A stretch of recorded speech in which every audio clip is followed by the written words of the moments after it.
นั่นแหละเพราะว่า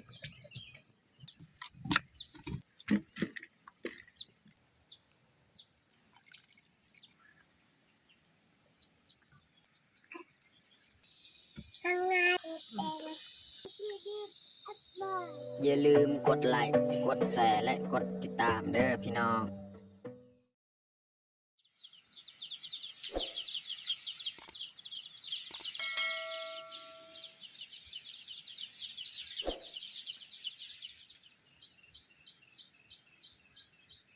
ครับสบายดีแล้วก็สวัสดีเบิร์ดสู่ครูสู่คนยินดีต้อนรับเขาสู่ซองบ่าวยืงแล้วก็มื้อนี้ก็พาลูกพาเมียเขาให้คือเก่าตามเดิมตามเคยแล้วก็มื้อนี้ก็เบิ่งบรรยากาศฝนสิตกน่าจะบ่ได้มาเสียหญ้าเนาะแต่เฮาก็สิเข้าให้ถ้าว่าฝนบ่ตกเฮาก็สิมาเสียหญ้าถ้าว่าฝนตกนี่เฮาก็อยู่เที่ยงนี่แหละเพราะว่าหญ้าของเฮาก็จะขึ้นเนาะเราสิเสียหอบที่2อีกเนาะเสียหญ้าหอบที่2โอเคมีแต่ทุกคนติดตามเบิ่งเนาะสำหรับมื้อนี้เนาะก็จะเข้าให้แล้วก็มาเฮ็ดกินเฮ็ดอยากอยู่ให้เนาะก็สำหรับอาหารเที่ยงมื้อนี้เนาะเฮาก็ได้ถือเอามาจากบ้านซีนควายเนาะเอามาจากบ้านถือว่าเที่ยงมื้อนี้นี่น่าจะอาหารดีเนาะหลังจากเขาเสียหญ้านะถ้าว่าฝนตกเขาก็บ่เสียนะจักหน่อยฝนตกเขาก็อยู่เที่ยงนี่แหละพักผ่อนอยู่นี่แล้วก็มาเฮ็ดกินเฮ็ดอยากเพราะว่าเฮาอยู่บ้านก็คือกันถ้าว่าฝนตกเขาก็เฮ็ดหยังบ่ได้ได้เฮ็ดกินเฮ็ดอยากคือเก่าก็เลยมาอยู่ไร่นะถ้าว่าฝนตกอยู่ไร่เขาก็สิมาเฮ็ดกินเฮ็ดอยากอยู่ไร่โอเคมีแต่ทุกคนติดตามเบิ่งติดตามชมกับพวกเฮาได้ยาวๆเลยฝนตกอันนี้บ่หยุดบ่เซาเลยพี่น้องเนาะบ่ได้เสียหญ้าและมื้อนี้นะ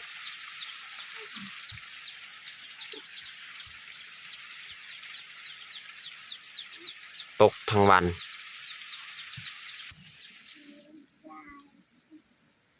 ตอนนี้ก็ฝนก็เซาตกพอดีฝนเซาตกก็เวลาของเฮาก็ฮอดเที่ยงแล้วเนาะฝนเอื้อนแล้วแต่เฮาสิเริ่มเฮ็ดกินเฮ็ดอยากมื้อนี้บ่ได้เสียหญ้าพี่น้องเอ้ย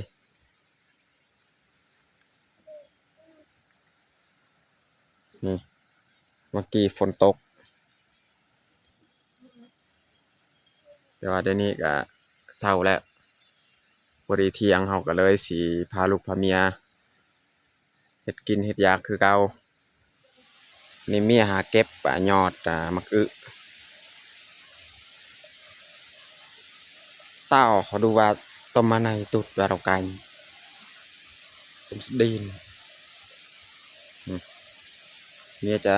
เก็บยอดมะอึเอามาแกงกับซีนจักหน่อยเนาะเพราะว่ามีตัวแกงอีกเห็ดเก็บหอมปอมหั่นใส่ก้อยจักหน่อยเนาะ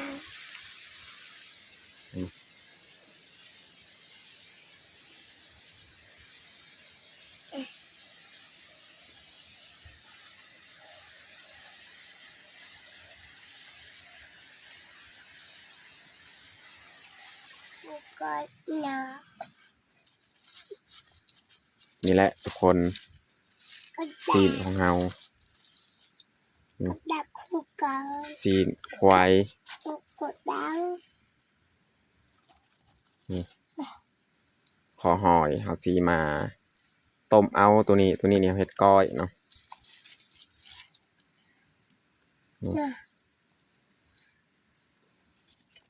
อันนี้มันเครื่องหอมเอาเตรียมมาจากบ้านแล้ว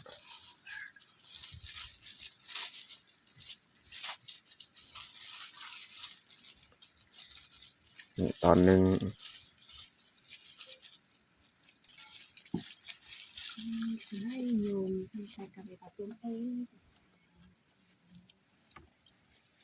น้องแพงนี่นอนอยู่หันพวกไว้ยานยุงมากัด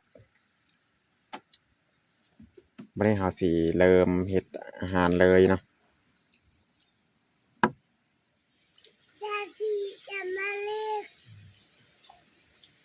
เริ่มอะไรอ่ะ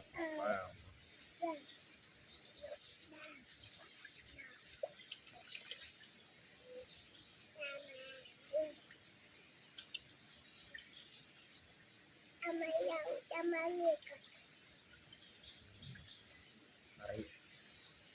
จำมาเรียกจำไม่ตุน้องไม่ตุต้องไม่จำหน่อยอะไรอะบอกไปผู้จุดกับโกนกว่าตัวแกอย่าใจตักมาที่ตักนักกูดูมาอีดักนักทำไมแกจัง นี่แม่นเฮาจะล้างตีนเนาะล้างตีนของเฮาก่อน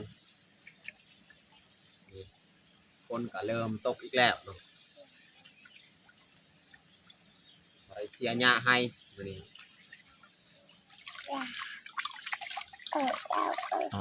daun saja bukan kamera Turun kawe dia aja nak wae alaya nak kawan wae pinawan yang nonton nak wae pinawan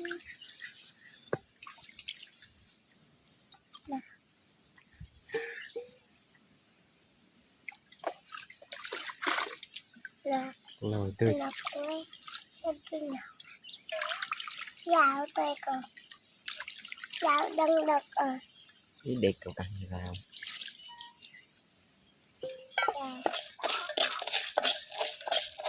cua hậu cua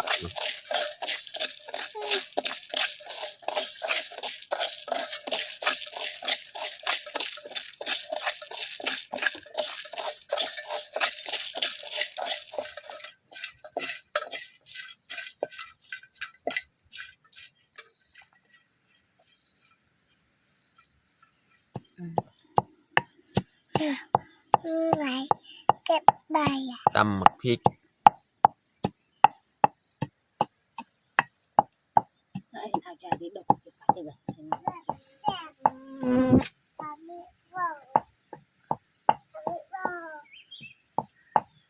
วันนี้เราจะเริ่มซอยเลยนะคือซีนนี่เราจะ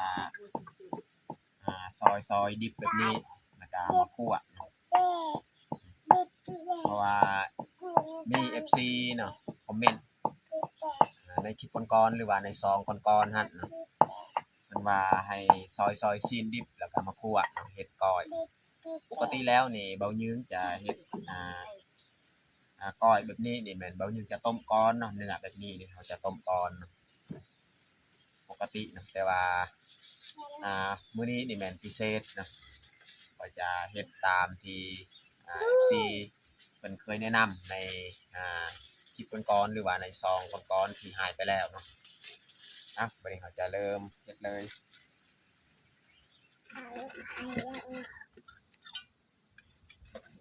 เราจะซอยเป็นตอนน้อยๆแบบนี้แหละแล้วจึงเอามาคั่ว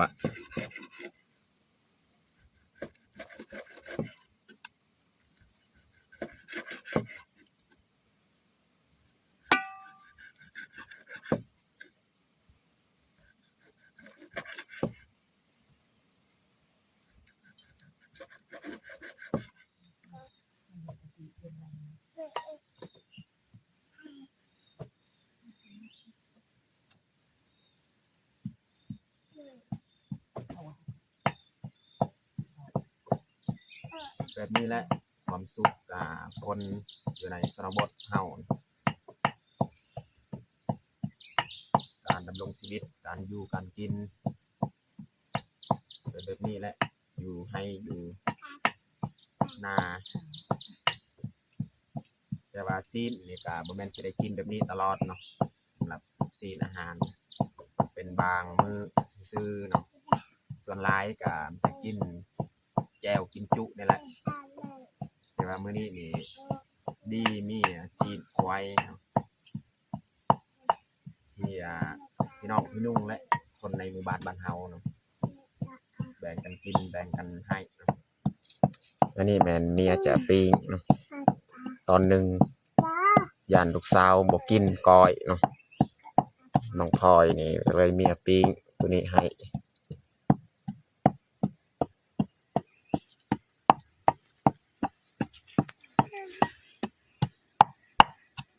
ตำมาคา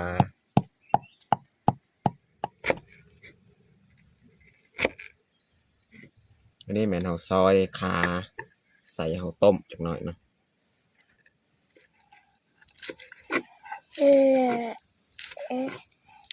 ซอยหอมบัวแล้ว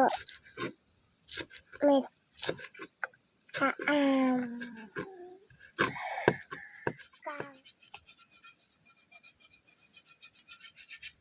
อันนี้เขาจะซีกออกยอดมักอึเนาะหรือว่ายอดฝักทองซีกออกคนมันเห็ดต้มเนาะ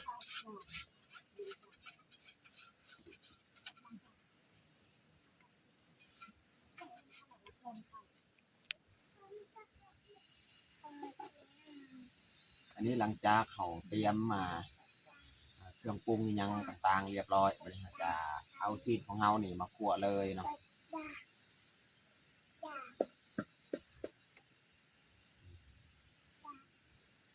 ยัดใส่หม้อเลย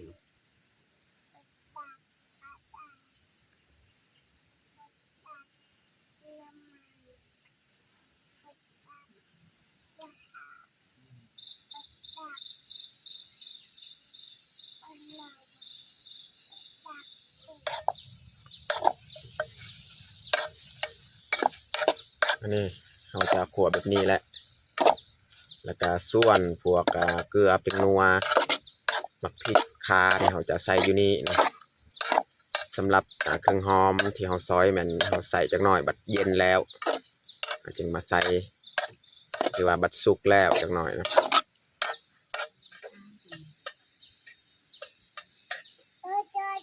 นี่เราจะ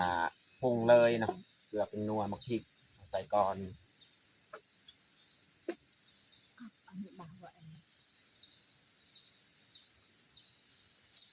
เครื่องปรุงที่เราเอาไว้อยู่เชียงไฮ้นี่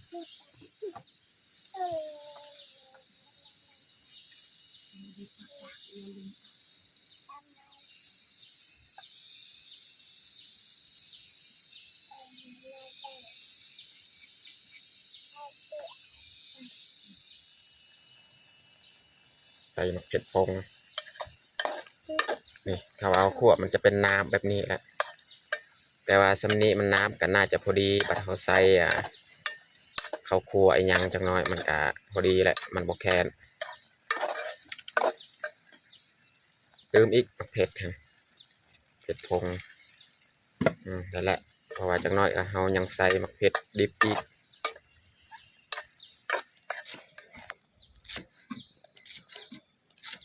ซอยหอมเปรย์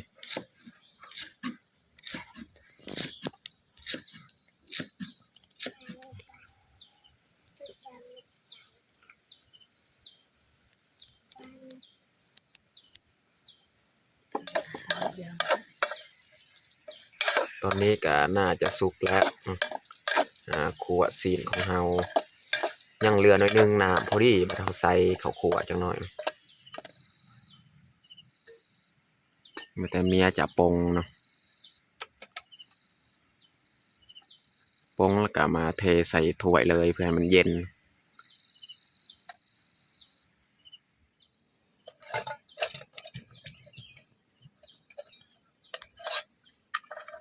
นี่เขาจะปะไว้ให้มันเย็นเนาะจึงมาใส่เครื่องหอมน้ำลังน้ำฟดวันนี้เขาจะใส่ซีนของเฮาพวกคอหอยนี่เขาจะใส่มาต้มสำนีก็พอแล้วเพราะว่ามีทั้งกอยของเฮานะ อนนี้กาน้ำต้มที่เขาต้มหรือว่าจีนที่เขาต้มก็เรียบร้อยเนื้อใส่แล้วเขาจะปรุงก้อยของเราเนาะตอนนี้ก็น่าจะเย็นแล้วจะเริ่มปรุงเนาะหลังจากเขาปรุงแล้วก็ใส่ผักตัวนี้ใส่แกงก็น่าจะสุกแล้วจังหวะอันนี้เมียจะเริ่มปรุงเลยเนาะใส่ข้าวคั่วพี่น้องได้แล้วสำคัญใส่ข่าเนาะข่าที่เขาตำกะแหลกเรียบร้อยเนาะแล้วก็ใส่มะเขือเผ็ดดิบเนาะ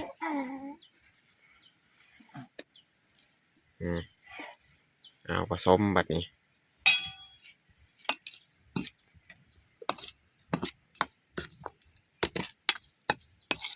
พอดีเลยเนาะน้ำบางกีนี่บัดใส่ข้าวคั่วยังมันสิถ้าว่ามันแค่นี้เขาก็เติมน้ำอีกหน่อยนึงสักหน่อยเนาะวันนี้เราจะมาปรุงเครื่องหอมสุดท้ายเนาะใส่หอมบัวนี่ใส่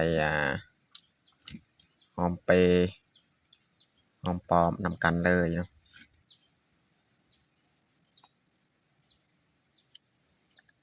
แล้วก็หอมสะระเน่ฮะทั้งลุ่มมันเลือกมาใส่เลย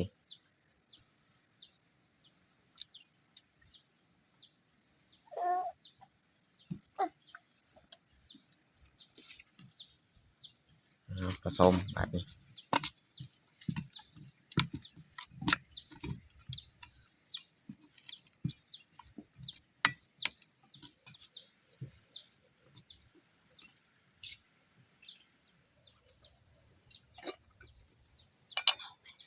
วันนี้เราจะใส่ผักของเราเนาะ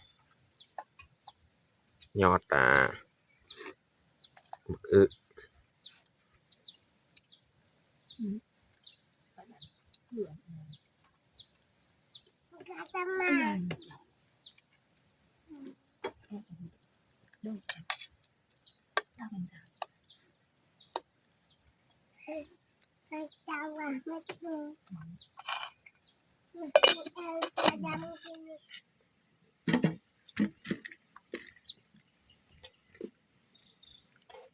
สุดยอดเลยฝีมือเมียเห็ดก้อยเนาะเอามาไว้เลยนะนี่ลูกโดดนะพี่น้องอยากได้ผักสะระเนหอมสะระเนเนาะ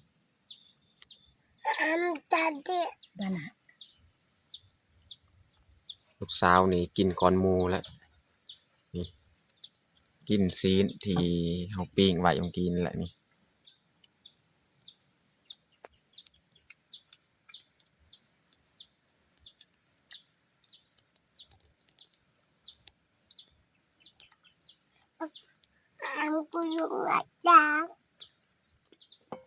อันนี้แมนหม้อที่เขาต้มนี่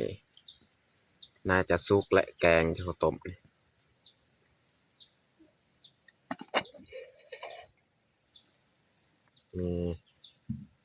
ต้มแบบจืดๆเลยพี่น้องเนาะ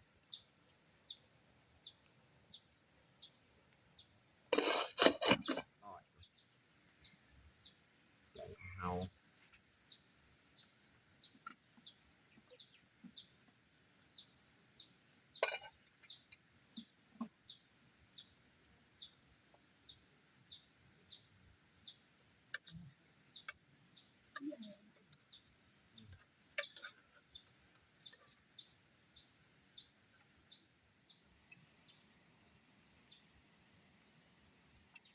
สดน้ำร้อนๆพี่น้องน้ำเนี่ยลายเขาใส่ไม่ได้เขาเทน้ำใส่เลยนะได้แล้วสดน้ำจวดจาดพี่น้องตอนนี้ก็เรียบร้อยเขาแต่งปลาเขาของเราเนาะก้อยซีนควายเนาะแล้วก็มีโตต้มนี่ใส่หยอดมะอึเนาะผักเนาะที่เขาจะแกมสำหรับอาหารเที่ยงของเรากับเบิดชนี้แหละพี่น้องเนาะ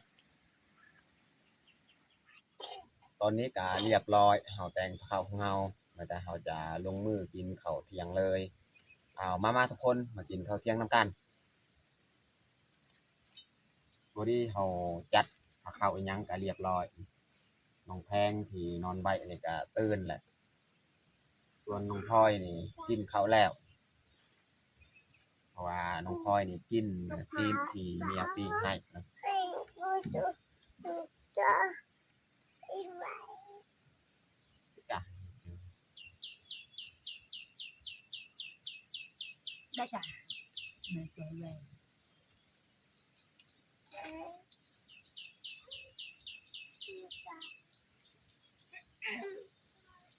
ต่อแล้วมีน้ำใหม่กำลัง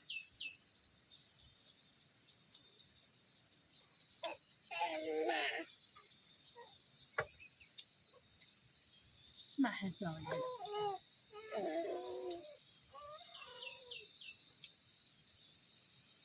ด้นๆเท่านึงไปกินอาหารแบบนี้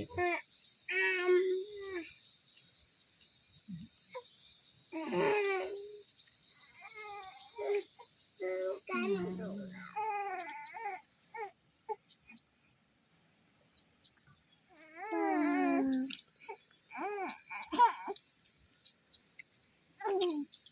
ลูกโดดนี่บ่กล้าเอาแหละพี่น้อง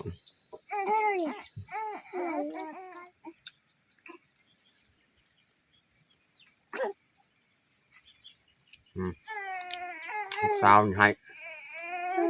ปล่อยไว้ก่อนกินข้าวก่อนแล้วจึงอุ้มลูกสาว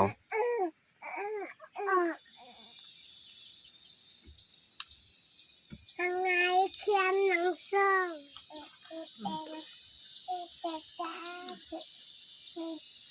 เขียนหนังสือ